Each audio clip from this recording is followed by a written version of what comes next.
Et l'intelligence instinctive, je trouve ça très impressionnant, de sentir les choses. Gérard Depardieu a ça, par exemple, que je connais aussi. Et je me suis dit, tiens, ce personnage, si je dois mettre quelque chose, c'est ça. Et je pensais à Johnny pour ça, pas pour le reste, évidemment. Bonjour, c'est Jean-Paul Rouve, Et Grégoire Ludig, dans Clap. pour Melty, pour les Cadors, qui sort le 11 janvier, Bah bien sûr. évidemment. Histoire de deux frères, Antoine et Christian, que tout oppose, qui ne se sont pas vus depuis très longtemps, qui ont vécu avec une mère absente et un papa violent. Ils ont pris des chemins bien différents depuis leur enfance. Il y en a un qui s'est rangé, qui a une femme, des enfants, un travail, et l'autre qui est un peu livré à lui-même. Et comment les retrouvailles lors de l'enterrement de leur père va se passer, c'est-à-dire qu'est-ce que ça va réanimer, est-ce que quelques démons vont ressurgir, et comment on fait avec ça, quel est l'impact que ça va avoir sur eux, sur leur vie qu'ils ont réussi à mener chacun.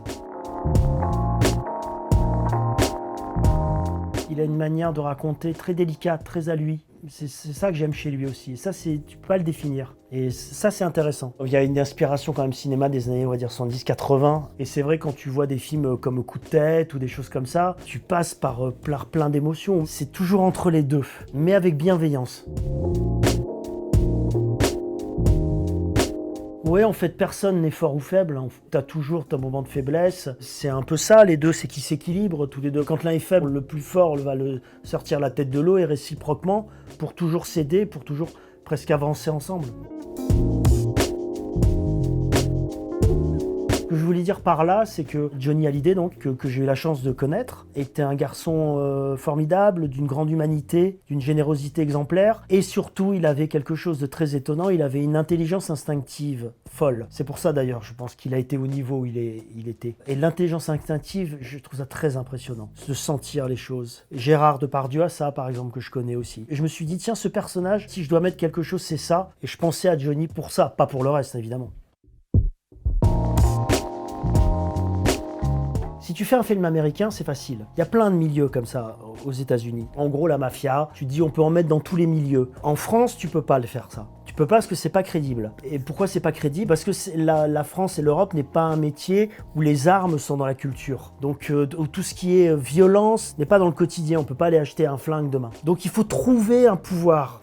Et les pouvoirs se trouvent souvent dans des milieux professionnels qui créent des micro-sociétés. Il peut avoir un élément, l'élément central. S'il est mauvais, cet élément central, il peut pourrir tout autour. Et sur un milieu comme par exemple les ports, les choses comme ça, tu dis oui parce que c'est des milieux où tout ce qui est syndicat a encore une place. Parce qu'ils ont un réel pouvoir. Le pouvoir de, en un claquement de doigts, arrêter le travail et tout peut s'arrêter. Le port du Havre peut s'arrêter demain. S'il y a 10 personnes qui décident d'arrêter, ça s'arrête. Et ça, c'est intéressant. Donc c'est pour ça qu'on a utilisé ça. C'est parce qu'on voulait que cette histoire soit dans un monde professionnel crédible. Que ce soit pas hors sol, les personnages.